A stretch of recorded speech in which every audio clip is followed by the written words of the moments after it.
Good afternoon, one and all. I welcome you all to this fourth vertical integrated seminar on diabetes mellitus. As per National Medical Council and Maharashtra University of Health Sciences, we have to conduct this integrated seminars. So since last 4 months we have started this, and this is fourth seminar. First seminar we conducted on ischemic heart disease, tuberculosis, nutritional anemia, and today we are having diabetes mellitus, and next month we will have on polycystic ovarian diseases, PCOD.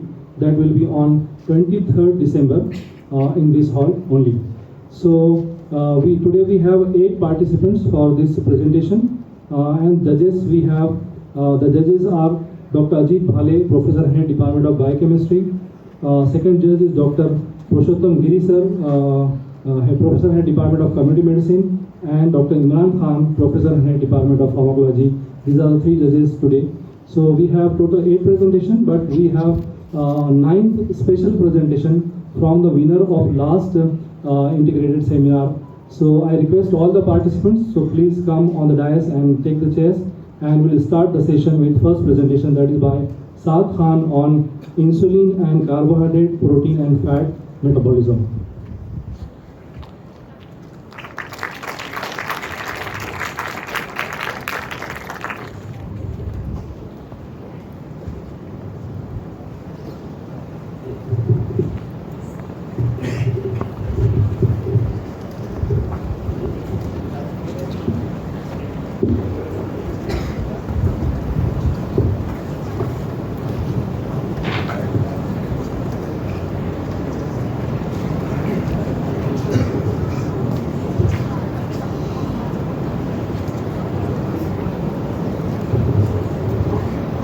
Assalamu alaikum and a very good afternoon to everyone.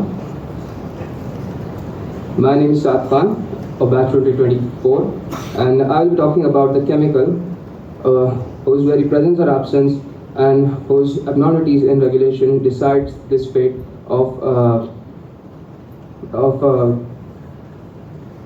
diabetes, which type and its complications as well. Now, I would like to start with the very foundation of insulin, where it was discovered, how it was discovered. First, in 1921, there were a group of scientists, Frederick Banting, John McLeod and John Best, and a few other scientists who came up together and decided to extract insulin, which was previously termed as iletin, from the pancreas of a goat. They extracted that insulin and injected it into a diabetic goat, and saw that the symptoms of those diabetic goats were reversed. Later on, a year later, they extracted that same insulin from, they extracted a different insulin from different animal, from a cattle, and injected it into a boy, a 14-year-old diabetic boy, and saw that there were allergic reactions in that boy. The diagnosis of those reactions was found out that the insulin that was injected in him was not purified. Later on, a more purified form of insulin from a cow was extracted and given to that boy. And it was seen that the symptoms of diabetes were reversed in that boy. The dose was given every 12 days, and the boy was able to live in a proper state. Now, this was a breakthrough from where insulin as injectables were founded. Now, I will be talking about insulin, a brief discussion of insulin and its effects on metabolisms of the 3 major pathways of carbohydrates, proteins and fats. Starting from, what is insulin? Insulin is a hormone produced by the beta cells of isolate of Langerhans of pancreas. Its main role is to regulate the glucose in our body, and you can see it as a key that opens the door for the cell to enter the glucose and conversion of glucose into energy. Without insulin, glucose stays in the extreme, causing hypoglycemia. Structure of insulin constitutes of 51 amino acids across two polypeptide chains. So why is insulin important in our body? It controls blood glucose levels, regulates blood glucose levels, promotes storage of nutrients, prevents breakdown of fat and muscles, and maintains overall metabolic balance. Mechanism of action of insulin is, as I said, it is a key that opens the door of the cell and allows the entry of glucose into the cell for production of energy. The action goes, the receptor binding first takes place where insulin attaches to specific receptors on the target cell membrane, which activates the tyrosine kinase activity. This tyrosine kinase activity causes signals vesicles containing GLUT4 transporters to move to and fuse with the cell membrane. The insertion of these transporters always allows glucose to enter the cell. This process is crucial in muscle and adipose tissues, where glucose uptake in the liver is largely insulin independent, which is carried out by GLUT2 transporters. Now, insulin carbohydrate metabolism under normal conditions goes as follows. Insulin lowers blood glucose by first increasing cellular glucose uptake, promotes translocation of GLUT4 transporters to the cell membrane in skeletal muscle adipose tissue. GLUT4 is insulin dependent, while the liver uses GLUT2, which is insulin independent. Promoting glycogenesis. It activates glycogen synthase and inhibits glycogen phosphorylase. Liver stores around 100 grams of glycogen and muscles store about 400 grams of glycogen. It also inhibits hepatic glucose production. Insulin suppresses gluconeogenesis. Glycogenolysis also inhibits hormone-sensitive pathways stimulated by glucagon and cortisol. In diabetes, in type 1 diabetes, absolute insulin deficiency is present, causing unchecked gluconeogenesis, leading to severe hyperglycemia. Then, in type 2 diabetes mellitus, insulin resistance of peripheral tissue causes reduced GLUT4 translocation. The result of this is persistent hyperglycemia and postprandial glucose spikes. After meal, glucose spikes are seen in diabetes mellitus too. Normal protein metabolism under insulin includes insulin is a potent anabolic hormone. It used to be used as a PED in athletes, but due to its severe side effects, it is less used these days. It increases amino acid uptake into muscles, stimulates ribosome activity, increasing protein synthesis. Inhibits proteolysis by suppressing proteases and ubiquitin proteasome pathways. Reduces hepatic gluconeogenesis by decreasing amino acid substrate availability. In diabetes, when insulin is low or ineffective, body starts breaking down muscle for energy, causing weight loss, fatigue, and poor wound healing, as you can see on the diagram. Now, increased amino acid breakdown causes increased gluconeogenesis, worsening hyperglycemia. This explains weight loss and muscle weakness seen in uncontrolled diabetics. Now, in fat metabolism, insulin regulates fat by promoting lipogenesis, increases entry of glucose into adipocytes, which is converted to glycerol 3-phosphate, activates acyl-CoA carboxylase, which converts acyl-CoA into malonyl-CoA, and malonyl-CoA is the building block for fatty acid synthesis. Stimulates lipoprotein lipase, breaks down circulating triglycerides from chylomicrons and very low density lipid fatty acids enter adipose tissue storage. It inhibits lipolysis. Insulin suppresses hormone-sensitive lipase inside adipocytes, preventing breakdown of stored triglycerides. Reduces ketogenesis. Insulin inhibits fatty acid mobilization, reduces hepatic beta oxidation, prevents excessive ketone formation. In diabetes, lack of insulin causes unchecked lipolysis. Increased free fatty acids in liver cause ketogenesis. Produces acetoacetate, beta-hydroxybutyrate, and acetone. In type 1 diabetes, this may lead to diabetic ketoacidosis, which is characterized by metabolic acidosis, Cosmos respiration, T respiration, fruity breath. Requires urgent insulin therapy. In type 2 diabetes mellitus, insulin levels are usually high enough to prevent diabetic ketoacidosis. Instead, may develop hyperosmolar hyperglycemic states. A take-home message from this presentation would be, it explains the symptoms of diabetes mellitus, which are polyphagia, polyuria, polydipsia, and weight loss. It justifies the treatment, which is insulin therapy, diet control, and exercise, improving GLUT4 translocation even without insulin. It shows the importance of screening and early prevention. The conclusion to my seminar would be, understanding metabolism helps us appreciate why diabetes affects the whole body, not just the blood sugar. Early prevention, awareness, and lifestyle management can greatly reduce complications. These are the sources for my presentation. Thank you very much.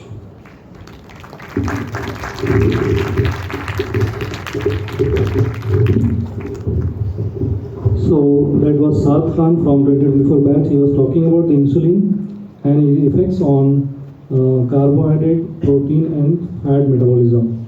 So you have seen that insulin, when the patient is put on insulin, there is an increase in the weight because it activates the fat metabolism and leading to the accumulation. So that is one of the disadvantages of starting insulin treatment, and also because it is in the injectable form, patients are not ready to take the insulin. So now we have second presentation by Mohammad Rayyan from 2024 batch.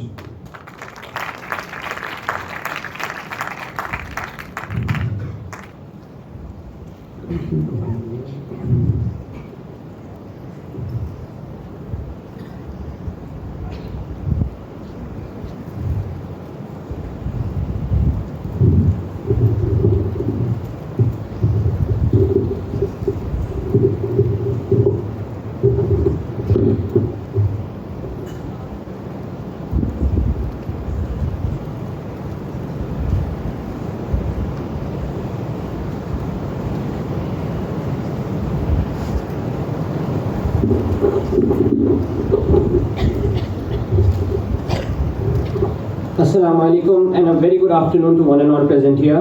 Today I, Rayyan Muhammad, a student from second year, will be explaining you everything about the epidemiology of diabetes mellitus. But wait, did I just use a complex term just at the beginning of my seminar? Don't worry, I'll explain it all to you. Let us start from the scratch. What do you mean by the term epidemiology?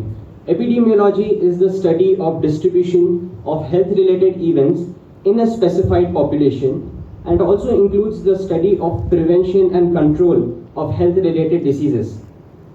Now, what do you mean by the term diabetes mellitus? What is diabetes mellitus? Diabetes mellitus is a chronic metabolic disease that is characterized by high blood sugar, and it is termed as hyperglycemia.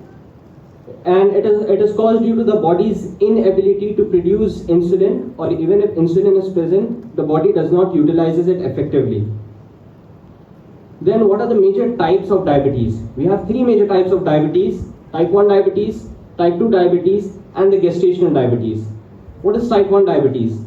It is an autoimmune condition where the body produces insulin, where the body destroys the insulin producing cells, and hence this causes insulin deficiency in our body. Then we have type 2 diabetes.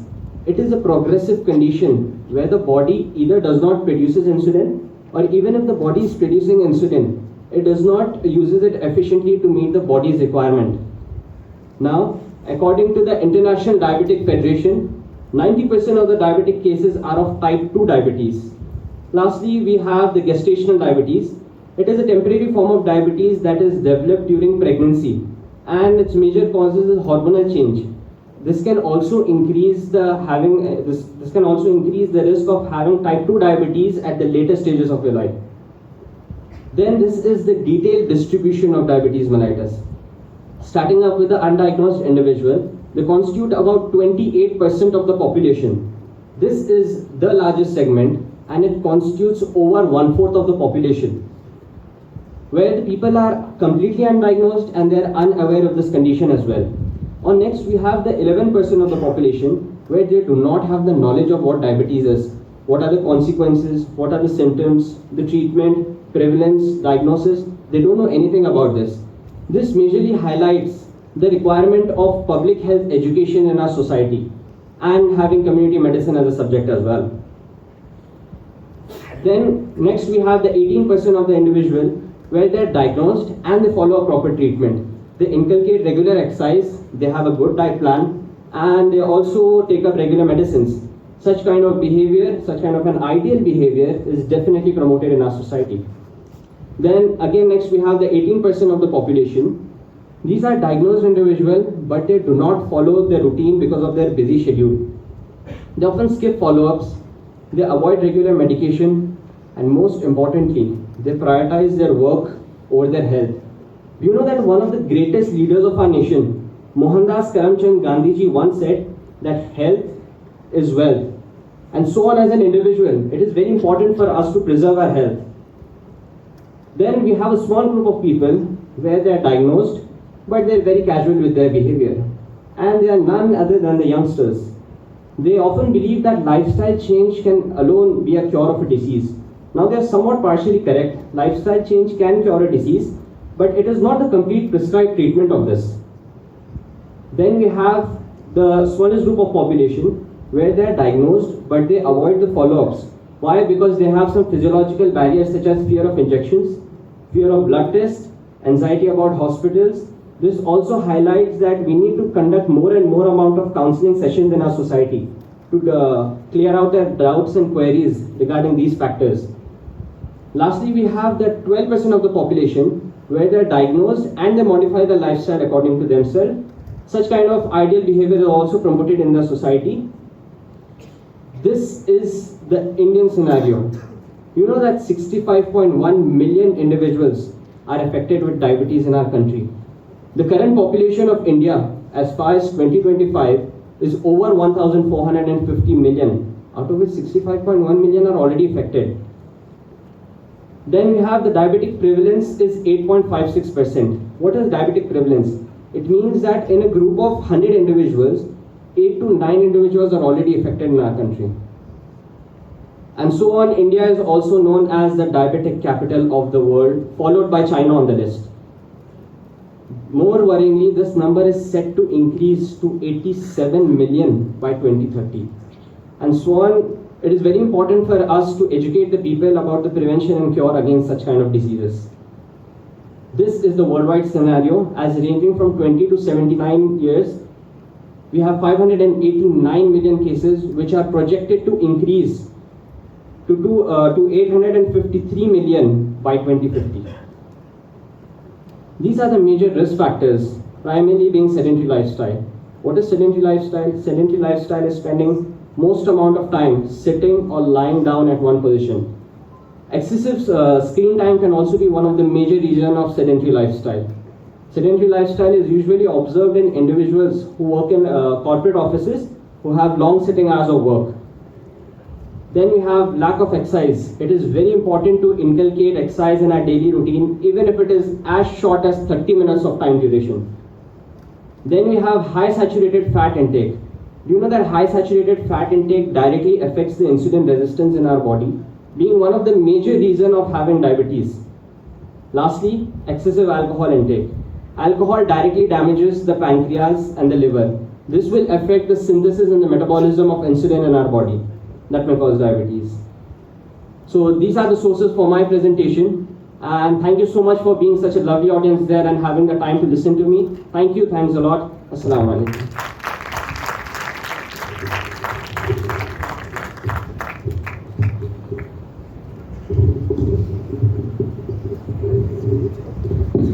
So that was Mohammed Rayyan talking about the epidemiology of diabetes. So when we were studying as undergraduate, we used to hear that by 2050, India will be the capital of diabetes. But now by 2022, India has already became the capital of diabetes in the world. So there are so many conditions and so many diseases being raised, like cancer is also, we are having the highest number of cases in the world. So day by day, India is progressing with the number of increase in the cases of other diseases. So now we will talk about the pathogenesis of diabetes mellitus. Mr. Ashraf Qureshi from 2023 batch will talk about that, but I am very unhappy to see that the supporters for him, his batchmates, almost 90% are missing. So please raise the hands who are from 2023. Yes, pass it to your friends that 10 presentees will be deducted from their previous classes for remaining absent in this seminar. Because this is community medicine and you are supposed to be here, but all of them are absent. So I will write a message, 10 attendance will be subtracted from your previous classes because they didn't come and attend. So now Ashraf Qureshi for pathogenesis of diabetes mellitus.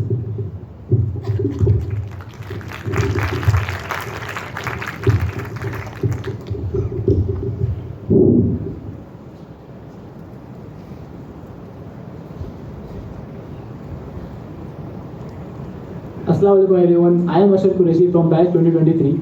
And my today's topic of discussion is the pathogenesis of diabetes mellitus. As my friends already explained you about the normal insulin metabolism and epidemiology, now it's my turn to explain you about the pathogenesis of the diabetes mellitus.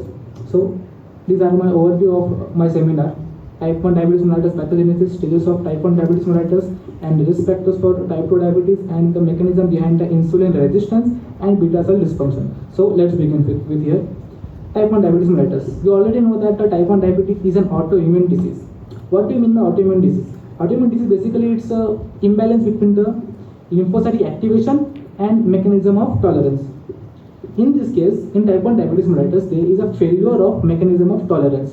Due to this, there is a production of more autoreactive T cells and antibodies which are not destroyed by our mechanism of tolerance. So this will destroy our beta cells, and there will be absolute insulin deficiency, which leads to hyperglycemia. So we will see what is the. Have you ever think about it? Why tolerance fails? Because the reason for this is genetic factors and some environmental triggers. In genetic factors, we have HLA genes and non-HLA genes. Moving to HLA genes are the in HLA gene clusters there are a particular locus which predisposes to the development of type 1 diabetes mellitus, and 50% of that is susceptible have genetic susceptibility for development of type 1 diabetes mellitus. For example, if an individual have HLA-DR3 or HLA-DR4 haplotype, then that individual has highest propensity to develop the type 1 diabetes. If an individual have HLA-DR4 or HLA-DR3, along with that, if that individual have HLA-DQ8, then that individual have highest inherited risk for development of type 1 diabetes, and there can also be the polymorphism in the HLA genes. Now, non-HLA genes. Non-HLA genes includes like autoimmune regulator gene, AIRE gene. Mutation in that gene causes the development of type 1 diabetes. Now moving to the environmental factors, it has been seen that some viruses like cytomegaloviruses, Epstein-Barr viruses, mumps or Coxsackie viruses, they trigger the autoimmunity. Why they trigger? Because the viruses share the epitopes which are similar to the isolate antigen. So means there is a molecular mimicry. That's why they trigger the autoimmunity, and there are destructions of the beta cell. Now we will see what is the actual reason behind the destruction of the beta cells. Mechanism of the beta cell destruction. You already know there is a failure cell tolerance. Due to this, there are the formation of autoreactive T cells, and these T cells are respond to our self-antigens. Now, what are these self-antigens? These self-antigens are insulin, beta cell enzymes, and glutamic acid decarboxylase, and others. Most common being the insulin. Now, the initial activation of these autoreactive T cells occurs in the peripancreatic lymph nodes. Why initial activation occurs here? Because the contents which are released from the damaged isolates are drained by these lymph nodes. So initial activation occurs here in peripancreatic lymph nodes. Now this activated T lymphocytes move to the pancreas, and this can be of two types. First is the CD8 positive plus cytotoxic T lymphocyte, which directly destroys the beta cells, and there can be a T helper 1 cells which secretes the cytokines including T1 necrosis factor and interferon gamma, which destroys the beta cell. There are also production of autoantibodies, but autoantibodies plays minor role in the pathogenesis. But autoantibodies have increased importance, more importance in the diagnosis of the disease. So till now, the three distinct stages of type 1 diabetes mellitus have been recognized. There are stage 1, stage 2 and stage 3. Remember, in all three stages there are 2 or more isolated autoantibodies are present. In stage 1 there is a autoimmunity positive, normoglycemia and pre-symptomatic type 1 diabetes mellitus. The only thing is to remember here, in stage 1 there is autoimmunity positive. In stage 2 there is a progressive loss of beta cell mass. Due to this, there is a decrease in the insulin secretion. Due to decrease in insulin secretion, there is an alteration of the glucose homeostasis. Therefore, there can be a dysglycemia, autoimmunity positive, dysglycemia, until no symptoms have been appeared. The symptoms will appear in stage 3. Now moving to stage 3, in stage 3, more than 90% of the beta cells have been destroyed. Therefore, there is autoimmunity positive, dysglycemia and symptomatic type 1 diabetes. The symptoms include polydipsia, polyphagia, polyuria, ketoacidosis and weight loss, which you will see in our next seminar.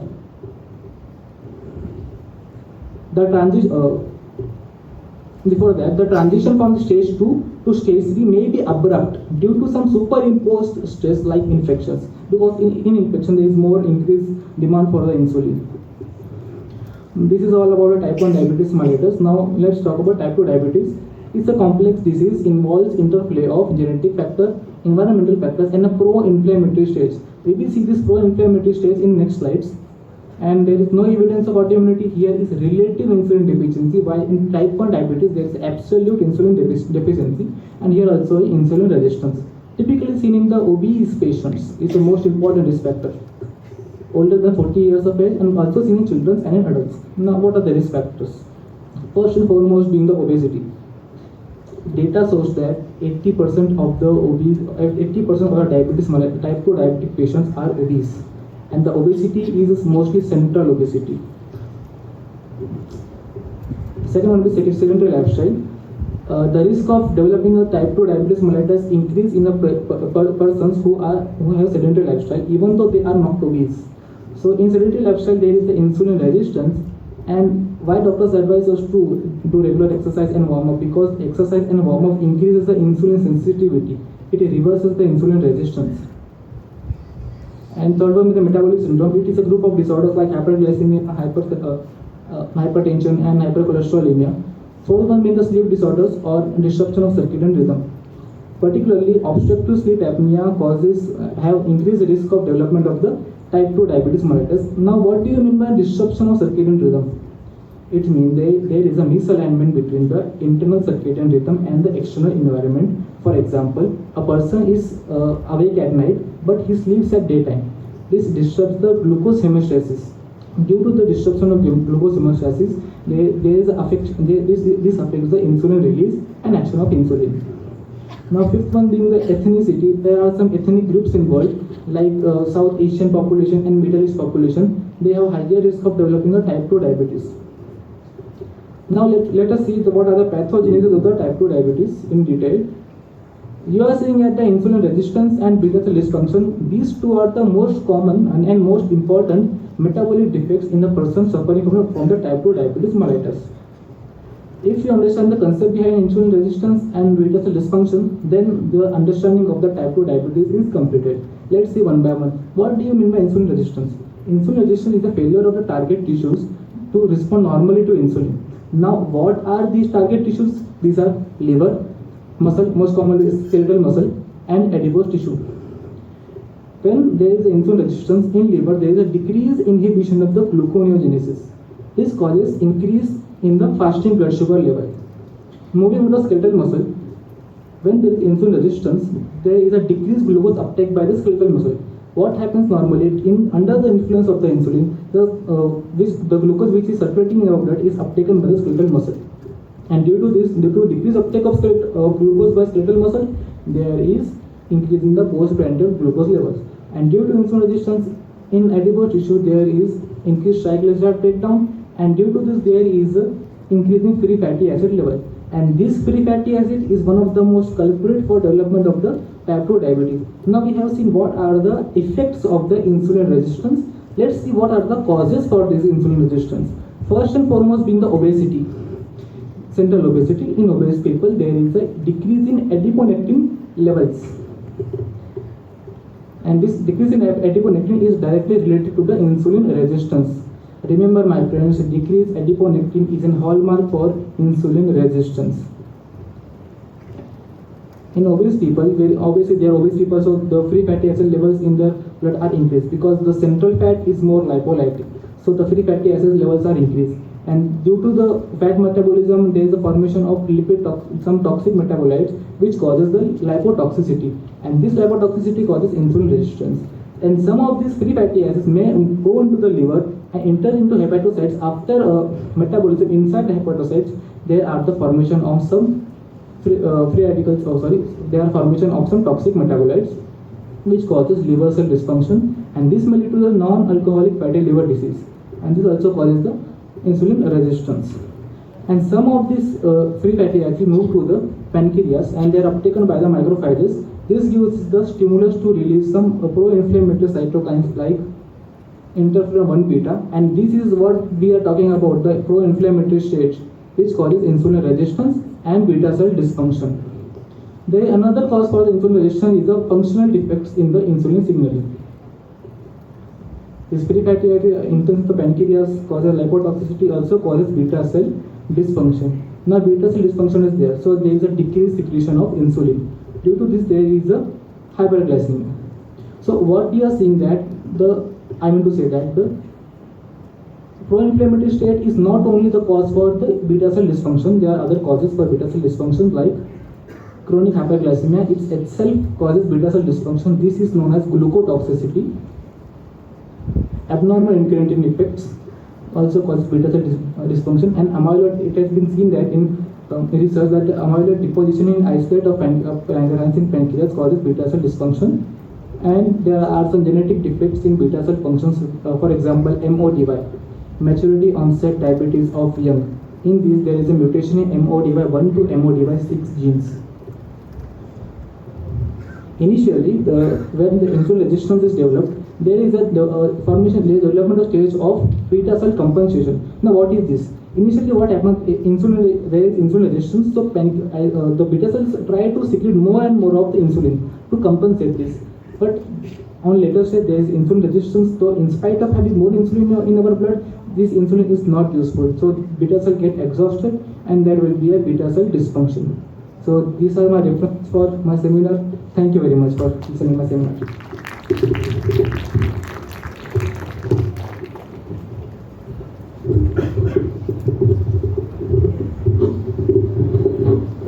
So it was Ashraf Qureshi talking about the very detailed and in lucid manner. He has explained about the pathogenesis of diabetes mellitus. I think it is clear for most of the audience that how the diabetes mellitus develops and what is the pathogenesis.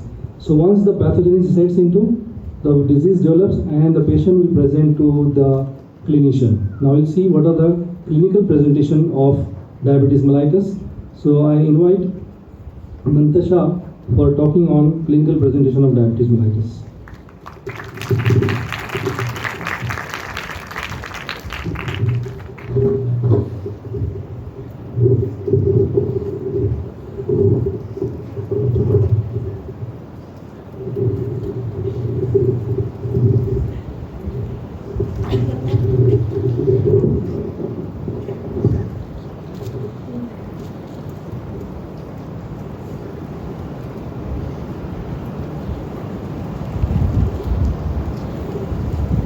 Good afternoon everyone. Myself Mantasha. I'll be explaining the clinical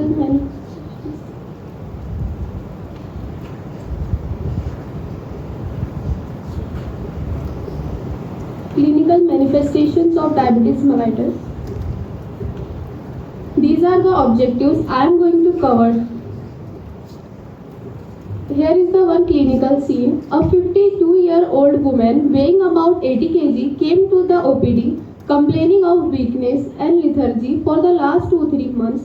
She also noticed that she felt very thirsty in the night. She wakes up 4 to 5 times for urination. The following were the results of investigations done. The diagnosis of this would be type 2 diabetes mellitus. I will be explaining why I diagnosis this as type 2 diabetes mellitus. This is the classical symptoms of diabetes mellitus, which is 3P. That means polydipsia, polyuria and polyphagia. Polyuria occurs when the blood glucose level exceeds the renal threshold level, that is 180 mg per deciliter. The kidneys start excreting glucose from the blood to the urine. For the excretion of glucose, kidney require water, which is drawn from the vascular compartment by osmotic effects. Leads to polyuria. Polydipsia means excessive thirst caused due to dehydration. Person feel fatigueness, drying of mouth, blurred vision. Polyphagia means excess hunger. This happens when a body does not able to utilize glucose properly.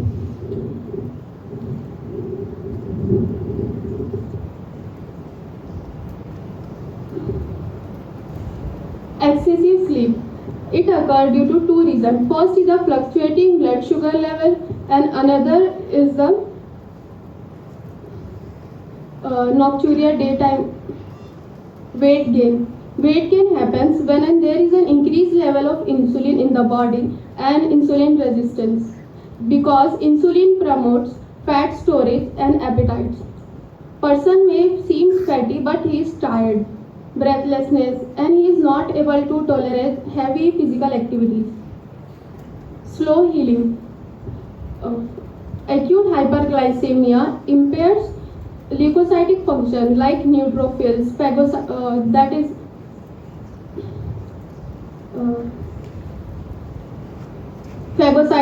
killing of bacteria.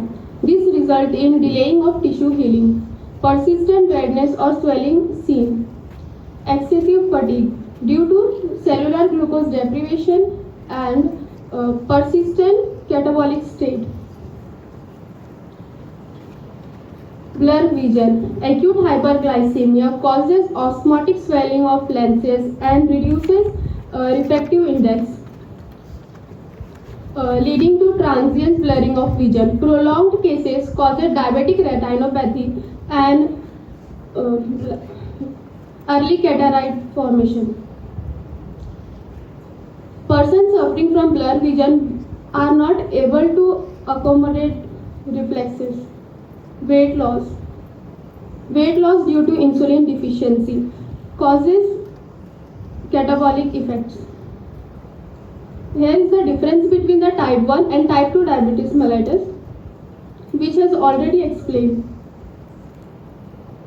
Here is another question. A 15-year-old boy diagnosed with diabetes brought to the hospital in semi-conscious state and abnormal deep rapid breathing. His plasma glucose was 623 mg per deciliter. Urine shows positive Benedict's and Rothera's test. What will be the diagnosis of this case? The diagnosis would be type 1 diabetes mellitus, which because of the manifestation seen in this case. Two most important complications seen in diabetes are hyperglycemic hyperosmolar state and diabetic ketoacidosis.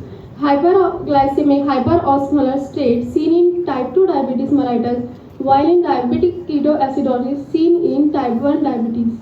Abdominal pains are only coincided with diabetic ketoacidosis. Other features are listed here. Gestational diabetes mellitus.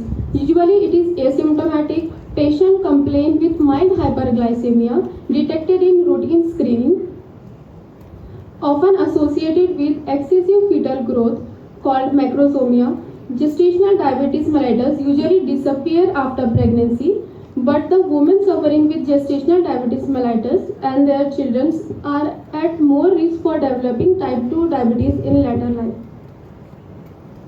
Maturity onset diabetes of young is a group of monogenic autosomal dominant form of diabetes characterized in early onset. It is a primary defect in pancreatic beta cell dysfunction. Maternally inherited diabetes caused due to mutation in mitochondrial DNA. These are the clinical manifestations seen in maternally inherited diabetes and on more depending on the mitochondrial involvement. Neonatal diabetes present within the first 6 months of life. Persistent hyperglycemia, failure to thrive, dehydration from osmotic diuresis, sometimes associated with neurological and pathophysiological changes and also neurological abnormalities depending on the mitochondrial involvement. Latent autoimmune diabetes in adults. It is a slowly progressive form of autoimmune diabetes seen in adults. Phenotypically similar to type 2 diabetes but have autoimmune mediated beta cell destructions, and these are the clinical features we can see in the latent autoimmune diabetes.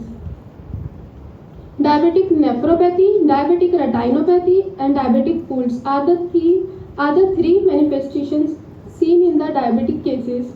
Diabetic nephropathy is usually asymptomatic in early stages with hypertension, decreased glomerular filtration rate and edema and more nephrotic features. Diabetic retinopathy. These are the clinical manifestations of diabetic retinopathy. Diabetic retinopathy cause when there is an increased orbital pathway leads to occlusion of capillaries seen as cotton wool spot. We can see here in the diabetic retina, which is yellowish circleish.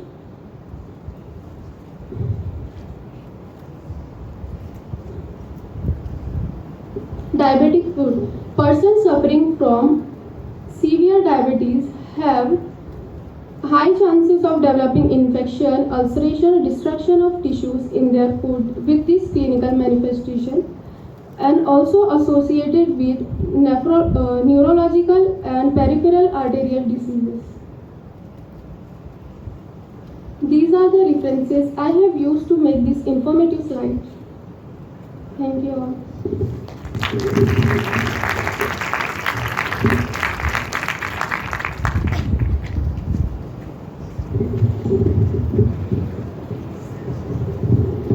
So she has covered the clinical presentation of not only the diabetes mellitus but also its complications. We have not included gestational diabetes mellitus in today's seminar, but she has touched it and she has shown the effects of gestational diabetes mellitus on mother as well as on the baby. So that is the presentation. Most commonly we see in our clinical practice that patients, they come with the diabetic food. Non-eating ulcer is the most common presentation patients are having, and they present to the hospital and then later on they are diagnosed with the diabetes mellitus. Or during screening of the any other conditions, the patients with diabetes mellitus are diagnosed. So that is the clinical presentation from Mantasha. Now I call Zubia Khan for the diagnosis of diabetes mellitus.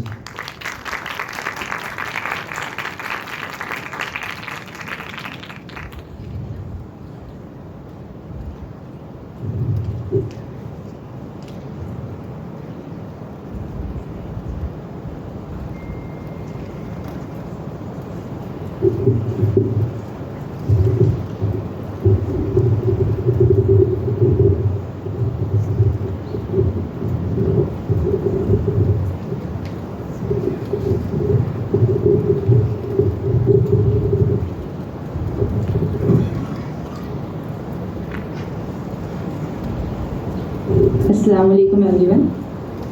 Am I audible till last? Yes or no? So very good afternoon to everyone sitting here. My name is Zubia Khan. I am from 2K24 batch and I am representing here a seminar, and my topic is diagnosis of diabetes mellitus. So these are my objectives, and by the end of my seminar you all would be able to list 4 ADA criteria, that is American Diabetic Association criteria, and WHO criteria which we use for diagnosis of diabetes mellitus, and you would be able to interpret fasting glucose level, HbA1c, OGTT and all. You will be able to select the correct test for gestational diabetes mellitus, and you would be able to know about that bit of urine examination we do in case of the diabetes mellitus. So as we all know that India is the diabetic capital of the world. So I am so much emphasizing on the topic that is diagnosis of the diabetes mellitus. To be very honest, it's my topic of seminar, so that's why I am emphasizing on it. But apart from that, there are many complications which are just due to the delayed diagnosis. Half of the people with the diabetes in India discovered the symptom only after the complications are set in. What are the complications? If we talk about the coronary artery disease, there are threefold higher MI cases if diabetes is uncovered late. If we talk about the diabetic neuropathy, there are 20% symptomatic neuropathy. If we talk about the diabetic foot, that is 8%. And just imagine 50,000 plus annual amputations due to diabetes only. Being most common, diabetic retinopathy, 18% have developed the sight-threatening diseases, and nearly 4% have got blind in one eye. So if you imagine your eyes, your heart, your kidney, your limbs, all are at the gunpoint of the diabetes mellitus, so you can take it easy. So how could we just avoid that? by early diagnosis, yes, of course. So, did you ever imagine how the first diabetic patient was diagnosed? The test was simple, just look, smell and taste. In ancient time, doctor used to diagnose the patient by testing the urines.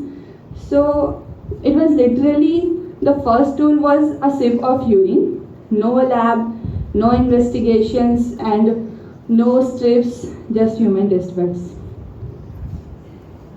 Now moving towards the screening of the diabetes mellitus. Here I have mentioned, according to the WHO, some group of the people who are at the higher risk of the diabetes mellitus. They are all the adults above the 35-year age groups, and they have to check for the diabetes every 3 years if even they are normal. Then we'll talk about the pre-diabetic age group. They have to check yearly for the diabetic. If we talk about the women, women with the history of gestational diabetes mellitus, they should check for the diabetes for 1 to 3 years every time. And we talk about the pregnant women. They have to check for diabetes during each pregnancy and in the time period of 24 to 28 weeks. Now we'll talk a bit about the urine examination. Urine examination is not at all recommended because it is insensitive and crude also. And it's useless. Why I'm saying it's useless? Because it misses almost 7 out of the 8 diabetic cases. And talking about the detection threshold. As we all know, the renal threshold for the glucose is 180 milligram. Even if your blood glucose is 179, it won't leak into the urine. So all the patients with the blood glucose up to 179 will be labeled false negative if you consider urine examination. And it's also like usually the pregnant women have glycosuria, so we won't recommend it. We only recommend when the blood testing is not possible. Now if we do the blood testing, we mainly consider the 4 criteria. The first one is the fasting blood glucose, then we consider the OGTT, then we consider the HbA1c, and then we consider the random blood glucose. So what is about the fasting blood glucose? See, for the fasting blood glucose, the patient should have 8-hour caloric fast. During the 8-hour caloric fast, patient should not take any kind of calorie, whether it is protein, whether it is fat, whether it is carb. Patient is only allowed to drink water. And then we'll take venous sample. And if your fasting blood glucose is less than 100, then it's completely normal. And it's from 100 to 125, you will diagnose the patient as pre-diabetic, and if it's above 126, you will diagnose the patient as diabetic. And we use fluoride bulbs and all, we know that. According to the OGTT, WHO protocol for the OGTT, we'll give 75 gram of the anhydrous glucose in 300 ml water, and after that we will monitor the blood glucose after the 2 hours of that. And if your blood glucose is less than 140, it's normal. If it's from 140 to 119, it's pre-diabetic, and if it's greater than 200, you'll diagnose the patient as diabetic. Coming towards the HbA1c, what HbA1c reflects? It just reflects the mean glycemia over the 120 days. For HbA1c level, if it's less than 5.7%, it's normal. If it's from 5.7 to 6.4%, you will categorize the patient into pre-diabetic. And it's from it's above like 6.5, then it's categorized as diabetic. And you should know in some cases it will come false low in case of hemolysis, bleeding, or if we talk about the sickle cell anemia, or we'll just talk about the second trimester of the pregnancy, it will be false low. Now talking about the random plasma glucose. It's the most useful in case of the emergency patients or outpatient rush in your OPD. What will you do? You will do the random plasma glucose. It can be done any time of the day without any fasting. So if your random plasma glucose is greater than 200 and your patient have any one of the classical triad. What is classical triad? Just the 3P of the diabetes. It may be polydipsia, it may be polyuria, or it may be polyphagia. If the patient has more than 200 blood glucose level and any one of this polydipsia, polyuria, then you will consider the patient diabetic. And if the patient is asymptomatic, even if he or she has more than 200 random blood sugar, you won't consider it. you will do further lab investigations for that. So what I just told you, I just mentioned a summary of it of tabular form. You can have a look on it. And if I say like your findings matches in this last column, which is diabetes mellitus, any of your finding, then you have diabetes mellitus. So coming towards the next part of my session is what is gestational diabetes mellitus. I'll cover a bit of it. What is gestational diabetes mellitus? It's just a hyperglycemia a patient develops first time during her pregnancy. Whom and when to screen for? You should screen for all the pregnant women during the 24 to 28 weeks of their gestation, and during the first antenatal visit also. And if a patient has any risk factor, you should check them earlier. What are the risk factors for the JIIU? Risk factors could be high blood pressure, it could be heart disease, it could be family history, it could be PCOS, it could be like your patient is obese or overweight, or it could be just your patient age is more than 35 years. So you should know about that. And now coming toward the diagnosis of the gestational diabetes mellitus, there are one-step strategy and two-step strategy. In India, we follow only one-step strategy, and two-step strategy we commonly don't follow. And in case of one-step strategy also, this is recommended by WHO. So in this way, you have to tell the patient for 8-hour caloric fast. And then if the criteria matches this, you will diagnose the patient under the JIIU. But if we consider the India, in most of the hospital in the India, the patient have to be just stand along into the OPD and for long hours. So you won't recommend a patient to just do 8-hour caloric fast and stand for that much long. So India has different guidelines. These guidelines from the DIPSI I have mentioned here. So it's done irrespective of the fasting. Now your patient don't need any fast. And what will you do is, you will give 75 gram of oral glucose, and then after 2 hours you will monitor blood glucose, and if the blood glucose is greater than 140, then you will diagnose the patient as diabetic. What is two-step strategy? Two-step strategy, in first step we will give 50 gram of glucose, and then in second step we'll give 100 gram of glucose, and if any of the criteria matches this, you will diagnose the patient as diabetic. Now, what is the key to take home message from this long seminar is, I have mentioned a 4 standardized test. You can use any of the tests, but you shouldn't mix that of test for diagnosis. And if I'm talking about the random plasma glucose level, if your blood glucose is it's greater than 200 and the patient is asymptomatic, you need further lab investigations. And talking about the JIIU, one-step strategy is preferred over the two-step. And as a physician, you should always document the which method you are using and which lab standards you are using. So these are my references, and thank you.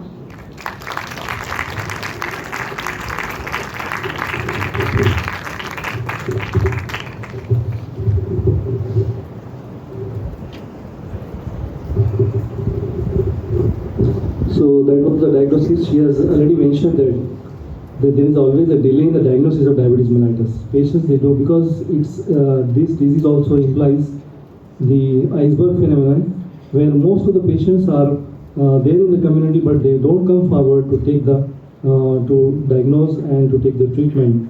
In epidemiology part, you also have seen that only 12% of the patients, they come, they get diagnosed and they get treatment, and they are adequately treated, and they modify their lifestyle also. So that was diagnosis. So you must have seen that there is one test mentioned here, HbA1c, which shows the level of blood glucose in last 120 days. So it is not actually diagnostic, but it is more of the control of diabetes mellitus.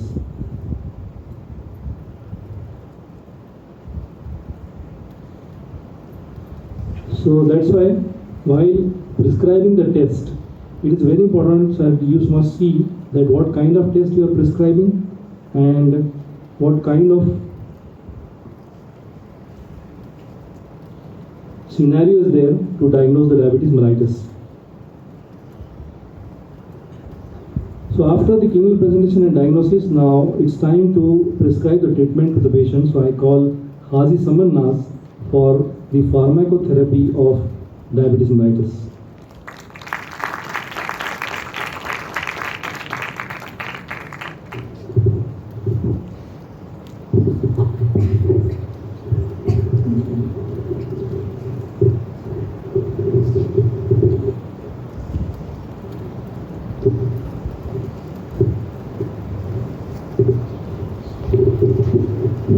Assalamu alaikum and a very thoughtful Thursday to everyone present over here. I, Samanaz Shali, a student from 24 batch, I'm going to make you all dive into the very vast topic that is the pharmacotherapy of the diabetes mellitus. So let's get started. So first of all, let me introduce you to the objectives of the topic. So that are the objectives of my topic. First is goal is like controlling the glycemic control, that is. Then secondly, preventing the micro and macrovascular complications occurring due to hyperglycemia in our body. And this may be like retinopathy, nephropathy, neuropathy, or like any disease to the large blood vessels, that is macrovascular complications. Then improving the life quality of a particular person because it enhances the functional status of a person as well. And next we will get to the different classes of the anti-diabetic agents, and then insulin therapy, and individualizing the diabetic mellitus pharmacotherapy. So let's get started. So first of all, I would like have a give you a basic information about diabetic mellitus. Diabetic mellitus, first of all, its definition: it is a metabolic disorder which is concerned with the hyperglycemia, hyperlipidemia, negative nitrogen balance, and various things. Here is a basic differentiation between the type 1 and type 2 diabetes mellitus, which is the major differentiation. And we must note over here that type 1 diabetes mellitus is also called as insulin or juvenile insulin dependent type 1 diabetes mellitus. And secondly, its prevalence, that is 5 to 10%, and of course it is a rare disease. Second is type 2 diabetes mellitus, which is also called as non-insulin dependent diabetes mellitus, also maturity. Next is, I guess you must all be aware of a particular person who is a famous celebrity suffering from type 1 diabetes mellitus. Are you guys knowing that person? He is also called as JIIU of India. Do anyone have any idea?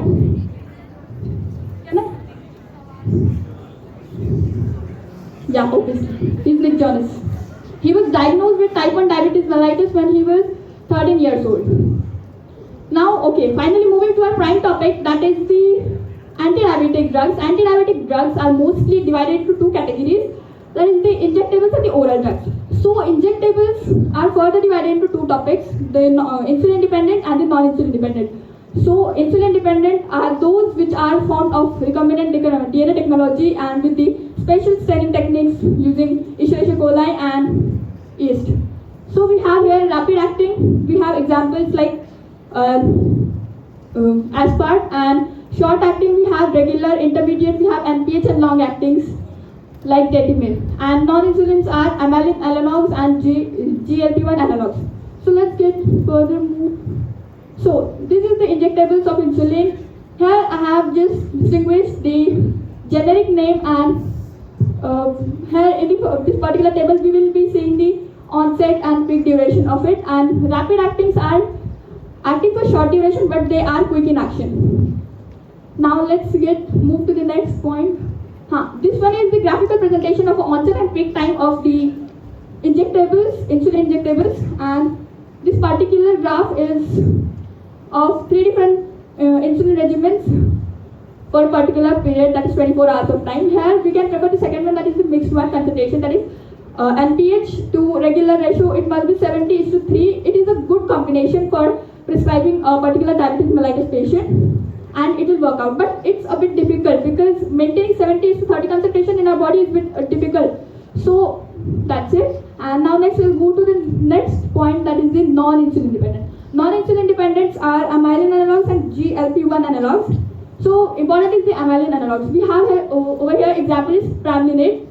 So first of all we must know its pharmacodynamics, kinetics, contradictions, uses, and its delays. So this is the pharmacodynamics of amylin analogs. Amylin analogs is gonna inhibit the gastric emptying, and hence it will lead to lowering of the glucose in our body, and also it suppresses the appetite. Also, it inhibits the glucagon release in our body. Okay, there I have written that it delays gastric emptying, decreases postprandial glucagon secretion, and improves satiety of a person. And we will be taking in a less bit amount of carbohydrates, so it will improve our health. Now, next is it is used in type 1 as well as type 2 diabetes mellitus. Contraindications. This particular amylin analogs are not supposed to be used in diabetic gastroparesis, that is delayed stomach emptying, hypersensitivity, and hypoglycemic awareness. Okay, pharmacokinetics. I think pharmacokinetics of each and every drug is a bit lengthy topic, so I have just concised it. So absorption, it depends on the formulation, how we have formulated the particular. Then distribution depend it in a particular target tissue, it's gonna bind to insulin receptors, and by metabolism, it is done by insulinase in liver, kidney, and muscle, and it is excreted via urine. Now next is the most important as well, the oral anti-diabetic drugs. Oral anti-diabetic drugs are divided on the basis of what kind of role it's going to perform in the body to maintain the hypoglycemic condition. No, not hypoglycemic, to decrease the hypoglycemic condition. So first of all, it's going to enhance the insulin secretion, and we have DPP-4 inhibitors, also KATP channel blockers. In further, we have sulfonylureas and meglitidine analogs. Secondly, we can also decrease the level of glucose in our body by ALPK activators and peroxisome proliferated activated receptor gamma activators. So thirdly, by retarding the carbohydrates absorption by alpha glucosidase inhibitors, and lastly the miscellaneous, that is dopamine D2 agonist and sodium glucose transporter 2 inhibitors. So let's dive further into this. So whenever you're studying a drug, you must know all its name, pharmacodynamics, kinetics, indications, dose, adverse effects, and contraindications. So let us get into it with each drug. So first of all, the most important drug in the diabetes mellitus we use and prescribe is metformin. It is a biguanide. Dose to be prescribed is 0.5 to 2.5. This drug is also called as euglycemic drug because it has no or little effect of hypoglycemic in our body, so it is most preferable drug. Secondly, we will see it in its pharmacodynamics. So how it's gonna act in our body mechanism. So firstly, it will be doing hepatic gluconeogenesis suppression, and liver glucose output from the liver is suppressed. Secondly, by increasing the peripheral utilization of the glucose, and thirdly, it's gonna increase the uptake by skeletal muscles. Now, this particular drug is not supposed to give in the contraindications like congestive heart failure and kidney diseases. It is used adverse effects. Okay, it is going to have adverse effects like anorexia, nausea, metallic test, abdominal pain, tiredness, lactic acidosis, and vitamin B12 deficiency due to impaired absorption of it. And this can be used in type 2 diabetes mellitus and infertility cases associated with the PCOS because of mitigation of the insulin and enhanced increased insulin sensitivity. Now next we have thiazolidine. Then we have, for example, pioglitazone. Dose to be administered is around 50 to 45 milligram, and this is the pharmacodynamics of it. Then, okay, it's gonna act by PPAR by antagonist. Next is its adverse effects by fracture. It can increase the risk of fracture, edema, weight gain, headache, myalgia, mild anemia. Contraindication, it is not supposed to give in the liver and heart diseases. Now this is important to note. We have brother of metformin, that is fenformin, but it's not used because it is banned. Why? Because it has shown the high increasing risk of lactic acidosis despite it is given in overdose. Secondly is cimetidine and furosemide. These are the drugs which are not supposed to be given in combination with the metformin because these are going to cause complications and increases toxicity. Third is rosiglitazone, which is brother of pioglitazone. It has shown the increased chances of myocardial infarction in patients. Also, pioglitazone was firstly found to be having increased risk of urinary carcinoma, urinary bladder carcinoma, but later on trials proved that it's innocent. Next we have sulfonylureas, which is also an important one. I have distinguished with the colors the three ones because these are the second generation drugs, and the latter are the first generation drugs. Now what is the pharmacodynamics of it? Sulfonylureas are going to bind to the KATP channels, and it is going to block that. And then what's going to happen is increasing the intracellular concentration of K plus in the cell, and hence calcium depolarization will occur, and calcium will get accumulated, and it will cause the exocytosis of the insulin granules in the beta cell pancreatic. Then we have contraindication. It is not supposed to be given in nursing mothers, type 1 and diabetic ketoacidosis, because in nursing mothers the breast milk contains the sulfonylurea, and it will cause complications in infants. We have adverse effects as well. Now next is meglitinides. It is supposed, its example are repaglinide and natiglinide in its respective doses. Similar is the function of that mechanism of the particular meglitinides, like of sulfonylureas. Adverse effects are mentioned over here, and these are the contraindications not supposed to be given in liver diseases. Now next is sodium glucose transporter 2 inhibitors. Okay, in a normal person, from PCT 100% of glucose is reabsorbed, and this is all due to sodium glucose transporter 2. But what if we inhibit this particular transporter? So none of the glucose is going to get reabsorbed, and hence it will decrease the blood glucose level, but it's going to increase the weight. It is going to enhance the weight loss of a person. Obviously it is not supposed to be given in renal insufficiency.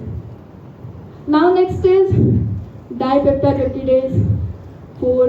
Examples are sitagliptin, vildagliptin, saxagliptin and linagliptin. GLP-1 and GIP are supposed to increase the insulin release in our body, but what if we inhibit? And no, DPP is responsible for inhibiting the GLP-1 and GIP-1 in our body so that it doesn't make the insulin release. So we are going to inhibit the DPP itself, so insulin release will increase in our body. Contraindications, history, pancreatitis history, renal failure and heart failure. Now next is alpha glucosidase inhibitors. These are supposed, examples are acarbose, miglitol and bogibos. Alpha glucosidase is done by inhibiting the enzyme itself. It is present in the small intestine, and when we inhibit the particular enzyme, it will cause decrease in the carbohydrate metabolism. This is used in obese patients with the type 2 diabetes mellitus, and contraindications are supposed to be this: inflammatory bowel disease, colonic ulceration, intestinal obstruction. Now, last one is the dopamine D2 agonist. Bromocriptine is its example. It is done by inhibiting the production of hepatic glucose via receptors in our CNS. Obviously, name it dopamine. Now next is contraindications. It is not supposed to be given in pregnancy and lactations, renal and hepatic impairment and cardiac diseases. Okay, I think this was a too much hectic part for me. This is pharmacokinetics, combining it all in a concise tabular form. So it's a bit difficult to read as well. Okay. Most important is our metformin and bicarbonate, whose which GFR is equal to clearance. Hence, it is the most preferable drug in diabetes mellitus. And also oral drugs like metformin, DPP, sulfonylureas have varies their oral administration, bioavailability, renal excretion and all. Now moving on to the treatment. This particular describes, according to the severity of the disease, you have to prefer to the drugs. If a person is normal, no treatment is needed. If a person is suffering from diabetes mellitus since 0 to 5 years, then we are going to add diet to the metformin. If more than that, then combination therapy. If more than 15 years, it would be multiple injections of insulin.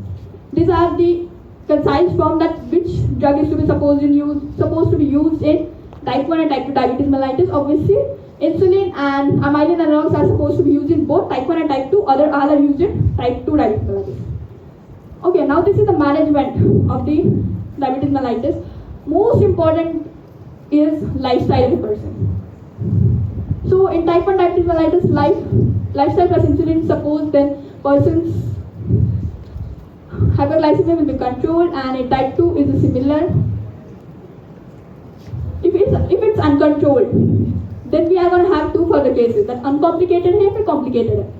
So if it's uncomplicated, we can go with metformin and this particular drugs. And if it's complicated, then we can control it by giving insulin and this particular drugs. And even if it was uncomplicated, then we can go, if it's further it is uncontrolled and controlled, we can go to uncontrolled med plus any of the two diabetes drugs. And if it's controlled, then it's obviously normal. Now next we have individualizing therapy. What is this? Okay, most importantly, we have a factor, that is HbA1c, as Zubia said, that is glycated hemoglobin, which is giving the measure of glucose level in our body, right? On an average of 2-3 months it's giving average. So it's most important to check in diabetes mellitus while prescribing the drugs. If a person is having more than 7% of HbA1c level, so we can prefer metformin, but you must be looking for the contraindications as well. Okay, if it is good that person within a month, if it's back to normal, then we can go like continuing healthy lifestyle and metformin. But if it's uncontrolled further, we can go to any of the oral reagent. If it's further uncontrolled, then we can continue with further more oral drugs. So we have to just like continue giving the drugs. And most importantly, if continuous, consistent HbA1c level is high, then we can go to insulin therapy, and it is most preferable. Okay, now it's a time to end, and I think I'll end with the gentle reminder that every diabetes drugs we prescribe matters, but the best therapy is still education plus lifestyle. And medicine helps, but patient habits heals. And my references are KD Tripathi for obvious and American Diabetes Association. And that's all from my side.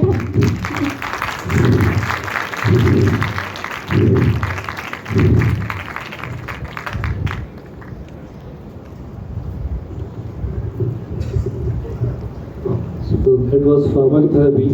I think it takes one full day to describe the pharmacotherapy of diabetes mellitus. But lastly, she has mentioned very correctly that lifestyle modification is the best treatment for diabetes mellitus. But patients, they don't listen. Bhalesar is here only. He will tell you that even if you ask the patient to do exercise for 15 minutes or 30 minutes, they don't listen.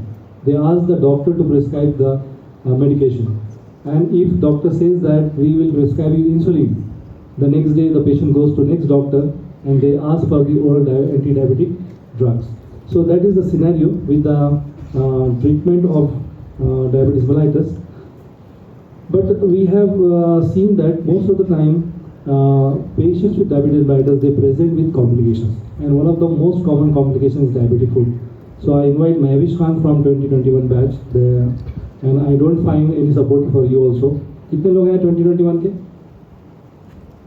5 and 2 7. So Sohail Nurani sir is here. Pass the message to your batch that 10 absentees will be given to you for last 10 lectures you have attended for not attending the health seminar today. So Mahesh Khan will talk on she will just touch the complications and she will describe in detail about the diabetic foot.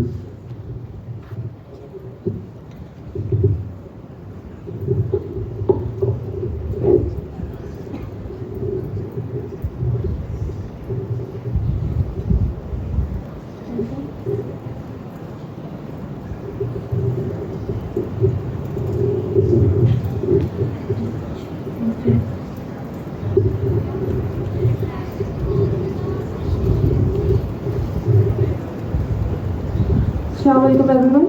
Myself Mahesh Khan, and I'll be talking about the complications of diabetes. Am I audible?